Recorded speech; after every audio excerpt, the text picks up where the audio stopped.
Good afternoon, Instagram and Facebook family, and welcome to another session of Business Strategies and Tips with Lady L. I am your host, Lady L of Success Beyond Strategies LLC, and we are going to be coming this week. I've got some goodies for you guys this week. I can't wait to share it with you after the session, but I want to review the importance of getting started.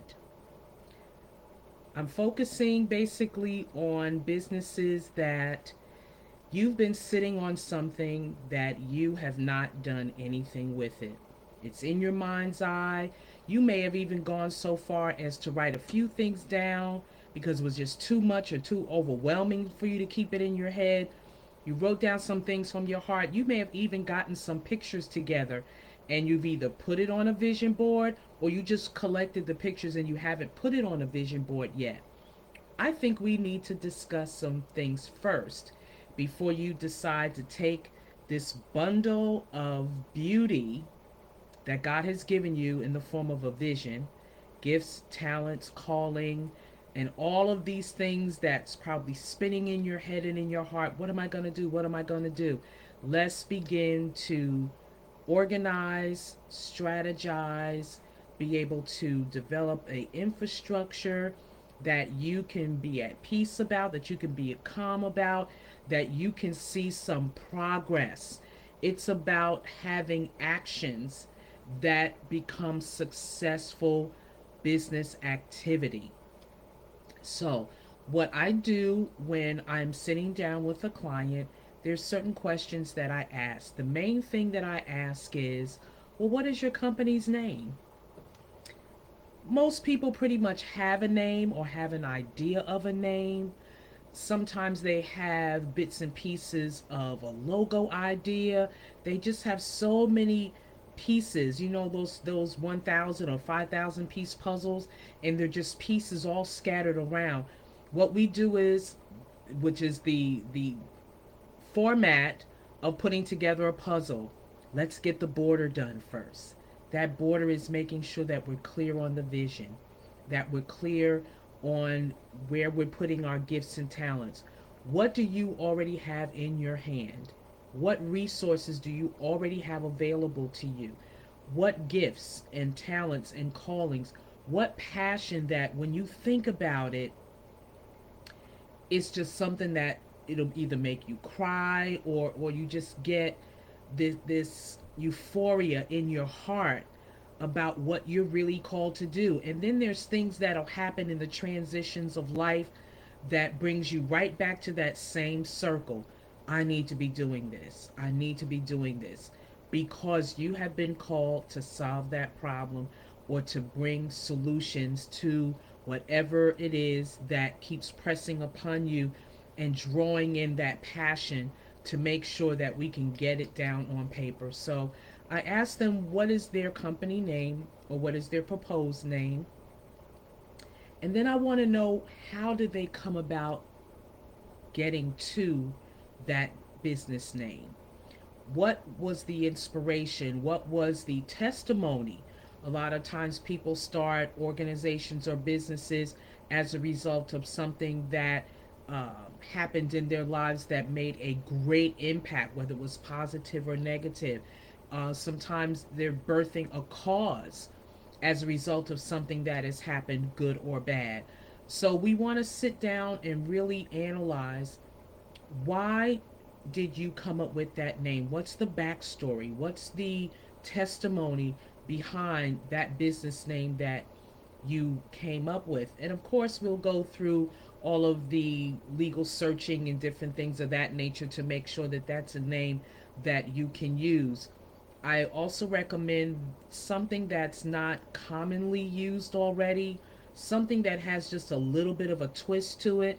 It could be a word, it could be a phrase, it could be a letter, even that will make it uniquely different so that I just personally believe that if it's the name God gave you, then it's not saturated, it's not taken, it's not where it can't be modified, that your message is clear, concise, and precise in the message that you're trying to get out about your business or about the services that your company wishes to provide.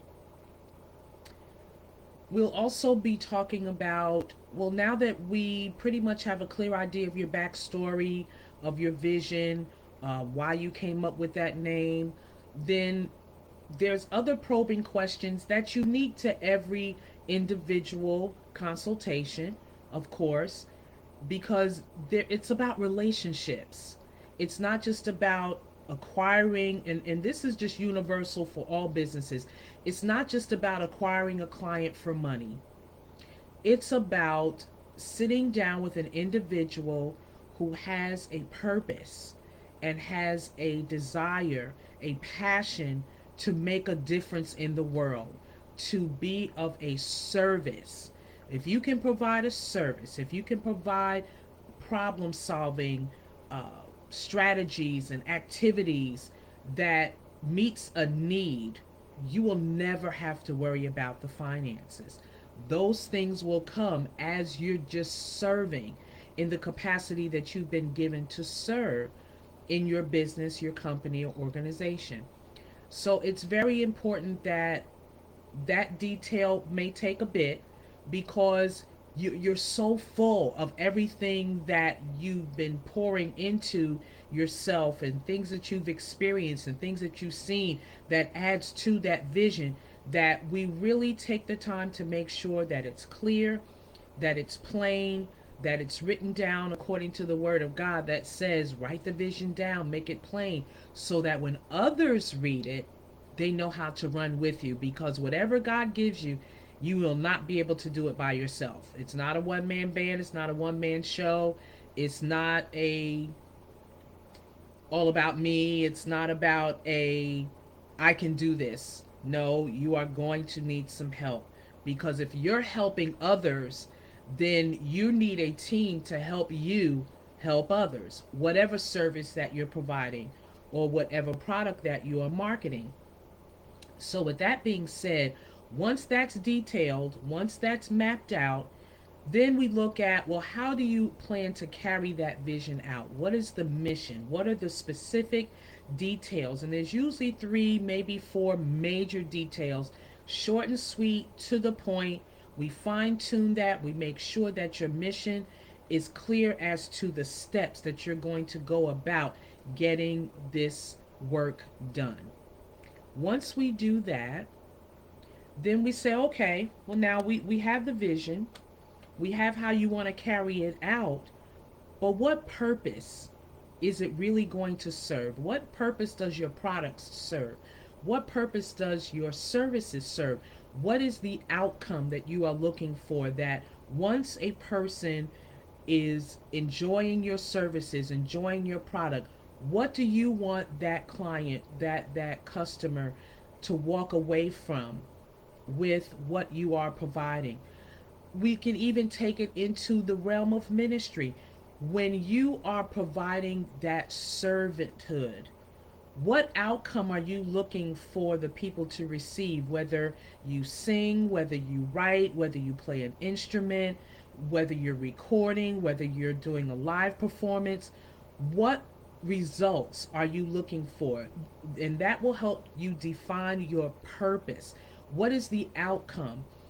For ministry, it's leading people to God, it's leading people to Christ, it's leading people to a solution for the challenges that they're facing in their lives. If you're doing a tax exempt, a 501c organization, what community services are you looking? What feedback are you looking from the community? Are you meeting the needs of that vision? Are you meeting the needs of how it's being carried out through your mission? Are you meeting the purpose for why your organization or your business or your ministry exists? Then we want to talk about, well, who is your ideal customer, your ideal client, your ideal person or persons that you want to serve? Are you serving families? Are you serving uh, single parent homes? Are you serving women? Are you serving men? Are you serving groups? Are you serving um, genders as far as age uh, demographics. You know, our teens and our tweens are such a passion for quite a few of us because we want to leave a legacy. We want to leave an inheritance, not only to our children's children, but whoever you are coming in contact with your business and your services. You want to make sure that you're reaching them, that you are communicating with them, that you are getting feedback from them, that you're sitting down with them to really get to the core of why your business exists, and you're really getting to the core of why your product is so unique and special that everybody needs to purchase it, that everyone needs to use it, that everyone needs to tell someone else about it so that they can be serviced as well. So that is so critically important, to make sure that you have clearly defined your ideal client, your ideal customer. Then you want to talk about your services. You want to be detailed.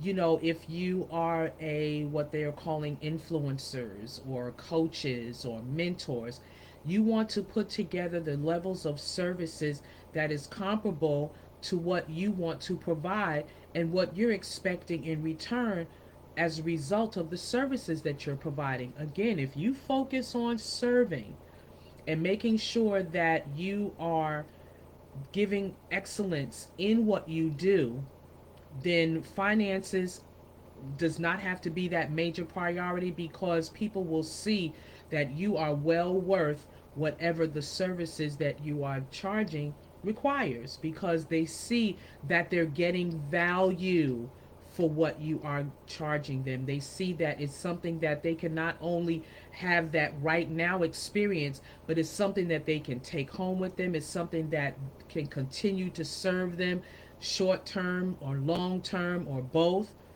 So that is critically important, to make sure that you are defining your services and making sure that they are very, very clear and concise. What I'm really excited about today is the fact that for this entire week, I am going to be giving a discount on all of our consultation packages. So look out for my postings on Facebook, Twitter, Instagram. Facebook is Laverne Sproul. Twitter, it's Lady Vern 57. Instagram is Lady Vern 57. Twitter, it's Lady Vern 57. So then this way you can take advantage of sitting down with our staff and consultants to make sure that we are getting your business started. This is the time for everyone who has been called to do something special, something great, something that will make a difference and an impact, especially in certain targeted areas: our youth, our elderly, other business owners, other companies, business to business, whatever you are called and commissioned to do. Now is the time to define it, to clarify it, to make sure that it's plain and clear in its mission, vision, and purpose, and that you know exactly the steps that you need to take to go forward and complete the purpose for which you have been brought here on this earth, to take the gifts and the talents that you have been given, to make sure that they are doing what God had intended to them to do as a result of having blessed you and given them to you. So, with that being said, thank you so much for joining me today on Business Strategies and Tips with Lady L. We're going to be going through a lot of great things that we're going to be talking about and covering this week. And just be blessed on today. Have a wonderful Monday. Start your week off on purpose, with a purpose, and know that God is with you every step of the way, and He's going to make sure that the good work He began in you, He is going to complete it through you, and lives will be changed for eternity with, as my pastor says, a mark that cannot be erased. Have a wonderful Monday. Bye bye for now.